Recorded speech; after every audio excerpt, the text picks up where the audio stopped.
इस समय मौजूद है मेन बाजार पलवल में भारतीय जनता पार्टी के जिला महामंत्री राजेंद्र बैसला, जो कि पलवल विधानसभा क्षेत्र में सक्रिय है। भगवान श्री राम के आगमन की खुशी में आज बाज़ारों में 5-5 दिए देके जा रहे हैं कि इन दियों में तेल डाल के आपने जलाना है 22 तारीख को। 22 तारीख को एक तरह से दिवाली का दिन भी है। बैसला साहब, जय श्री राम के जयकारे बहुत जोर शोर से लग रहे हैं अब तो, और ऐसा तो लग रहा है कि उत्साह बहुत ज़्यादा आप लोगों के बीच में। बिल्कुल, देखिए भारत देश के अंदर तो जय श्री राम के नारे गूंजने ही चाहिए, और अब तो पूरे विश्व के अंदर जय श्री राम के नारे गूंज रहे हैं। और अवसर भी एक ऐसा है, हर भारतीय के मन की एक इच्छा पूरी हुई है। 500 साल बाद भगवान राम अपने धाम में पधार रहे हैं, तो इस बात की हर किसी को बड़ी दिल से खुशी है। और इसके अवसर पे सारे लोग, हम तो पूरे बाज़ार में आज एक निवेदन करने के लिए चल रहे थे सबसे कि 22 तारीख को सभी अपने अपने घरों में दिवाली मनाएं, ऐसा करके हमने बाज़ार में निकाला। लेकिन यहाँ पर तो देखा हमने आकर के कि अधिकतर व्यापारियों में अपने आप ही इतना उत्साह है और उनमें एक ऐसा जोश है कि वो तो खुद ही अपनी पहले से ही यहाँ पर तैयारी करके बैठे हैं, क्योंकि ये अवसर पहली बार आ रहा है। और जो आज के समय में इस समय जो देख रहे हैं, सुन रहे हैं, उनके लिए खुशी का आलम है। दूसरी बात यह है कि जो बाबरी मस्जिद ढाई गई थी जब 1992 में, उस दौरान कार सेवक पलवल से भी काफ़ी गए थे। बता सकते हैं कि कौन कौन गए थे? पलवल से भी कुछ स्वयंसेवक थे अपने, क्योंकि उस समय तो खैर हमारी उतनी उम्र नहीं थी, लेकिन बीच में हमारा कुछ कार सेवा जिन्होंने की थी उनसे हमारा मिलना हुआ है। क्योंकि पिछले लगभग 2-3 महीनों से ये कार्यक्रम चला हुआ है। पहले अयोध्या से पूजित अक्षत पलवल में आए थे, तब भी मैं उस कार्यक्रम में वहाँ पर उपस्थित था। और उसके निमित्त जब तैयारियाँ चल रही थी, क्योंकि मैं भी एक स्वयंसेवक हूँ, तो उस कार्यक्रम में भी वहाँ पर भी जब अक्षत की यात्रा निकाली थी पंचवटी धाम से, तब भी जो कार सेवक पलवल से गए थे उनका वहाँ पर सम्मान किया गया था। अच्छा, पलवल में आप बाज़ारों में गए हो, तो बाज़ारों में व्यापारियों ने, दुकानदारों ने किस प्रकार से स्वागत किया है? पलवल के बाज़ारों में सही कहूँ मैं भूटानी जी, इतना अभूतपूर्व उत्साह मैंने कभी नहीं देखा। हर एक व्यक्ति के अंदर इतना उत्साह है कि भगवान श्री राम ने सारे समाज को एक सूत्र के अंदर पिरो दिया है, और पूरे बाज़ार के अंदर एक अपार खुशी का माहौल है। हम तो यहाँ अपील करने के लिए आए थे, लेकिन हम यहाँ पर पहले ही देख रहे हैं कि यहाँ पर तो पहले से ही एक दिवाली का माहौल बना हुआ है। आप देखिए, पूरा जय श्री राम के नारों से, लाइटिंग से पूरा बाज़ार अटा हुआ है। अच्छा, जो 1990 में पहली बार यात्रा निकली थी, रथ यात्रा, लाल कृष्ण आडवाणी जी के नेतृत्व में निकली थी। उसके बाद 1992 में बाबरी मस्जिद ढाई भी गई थी। उसके बाद से ये सिलसिला चल रहा है। लेकिन उस दौरान जो कार सेवक थे या बड़े नेता थे, आज ऐसा लगता है भारतीय जनता पार्टी उनको तो भूल ही गई है। नहीं, ऐसा नहीं है। देखिए, वैसे तो आज का ये कार्यक्रम राजनीतिक कार्यक्रम नहीं है, पूरी तरह से एक भगवान श्री राम के लिए समर्पित कार्यक्रम है। लेकिन आपने एक प्रश्न उठाया है, तो देखिए ऐसा नहीं है कि उस समय के कार्यकर्ताओं को या उस समय के नेताओं को कोई साइड लगा दिया गया। इस बात का प्रमाण ये है कि उस समय आडवाणी जी के रथ के जो संचालक थे वो स्वयं नरेंद्र मोदी जी थे, और आज वो देश के प्रधानमंत्री बने हुए हैं। जा पर कृपा राम की हुई, तापे कृपा करे सबको ही। वही तो बात है, वही तो बात है। रथ यात्रा के सारथी को तो याद किया जा रहा है, लेकिन रथ यात्रा निकालने वाले लाल कृष्ण आडवाणी जी को भूल गई है बीजेपी। नहीं, लाल कृष्ण आडवाणी जी को पार्टी भूली नहीं है। आडवाणी जी की आयु इतनी अधिक है कि हमारे यहाँ पर एक परंपरा है, हम अपने बुजुर्गों को सम्मान के साथ में घर पर बिठाते हैं, उनसे घरों का काम नहीं लेते। एक आयु के बाद में उन्हें कब तक राजनीति में वो किया जा सकता था? उनकी खुद की ऐसी इच्छा थी कि अब राजनीति में मेरा संन्यास का समय आ गया है, देश सही हाथों में है।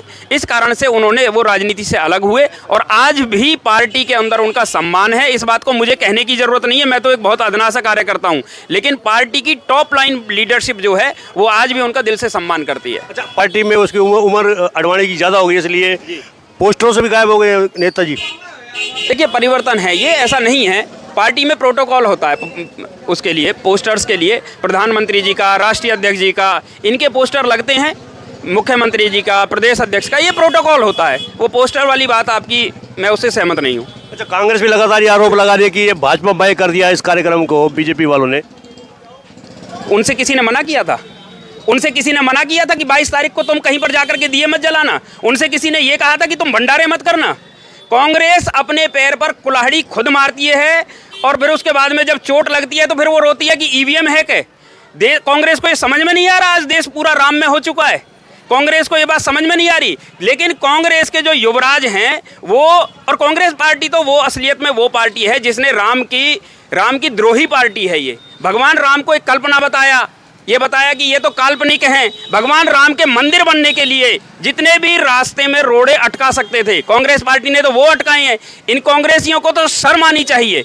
और ये इन्होंने अब निमंत्रण तक दिया, अब ये निमंत्रण देने के बाद में उसको भी ठुकरा दिया इन्होंने, तो इन्हें शर्म आनी चाहिए। इन्हें तो बोलना ही नहीं चाहिए भगवान राम के बारे में कुछ भी। सनातन धर्म के चारों जो सिरमौर हैं हमारे, चारों शंकराचार्य हैं, उन्होंने भी जाने से मना कर दिया है। उन्होंने भी कहा है कि आधा अधूरा मंदिर बन रहा है, प्राण प्रतिष्ठा नहीं होनी चाहिए अभी फिलहाल। देखिए, इसके बारे में अलग अलग धर्माचार्यों के अलग अलग मत हैं। शंकराचार्य जी का सभी का हम सम्मान करते हैं, और हमारी संस्कृति वो संस्कृति नहीं है कि जिस पर एक ही लाइन में चल करके कोई भगवान को प्राप्त कर सकता है। हमारी संस्कृति के अंदर कहा गया है, एकम सद विप्रा बहुधा वदंती, सत्य एक है, उसको प्राप्त करने के अनेक अनेक तरीके हैं। तो ठीक है, उनको अगर ऐसा लगता है तो मैं शंकराचार्यों के, मैं तो कहीं पर उनके कुछ भी उनके सम्मुख नहीं हूँ, लेकिन अगर उनको ऐसा लगता है तो मैं उस पर कोई टिप्पणी नहीं करूँगा।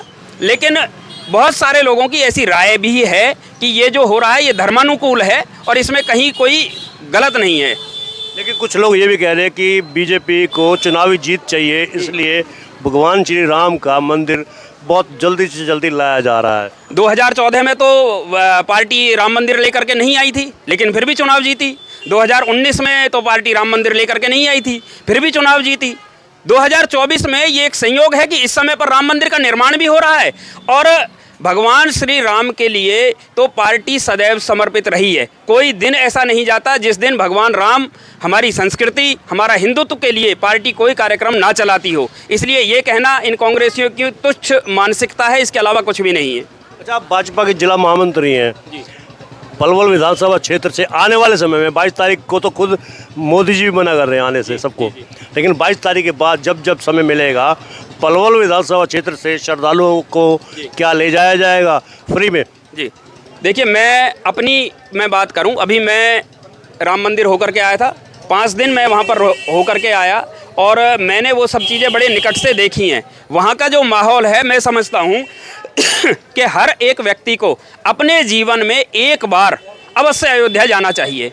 और 22 तारीख के बाद में सरकार की भी योजनाएं चल रही हैं, और अपने उससे भी हम इस बात के विचार करेंगे और इस बात की योजना बनाएंगे कि यहाँ के जो बुजुर्ग हैं, जो जीवन में एक बार अपने उस पर नहीं जा सकते हैं, तो ऐसे लोगों के लिए हम लोग भी अपने आपस में व्यवस्था करेंगे और सरकार भी व्यवस्था करेगी।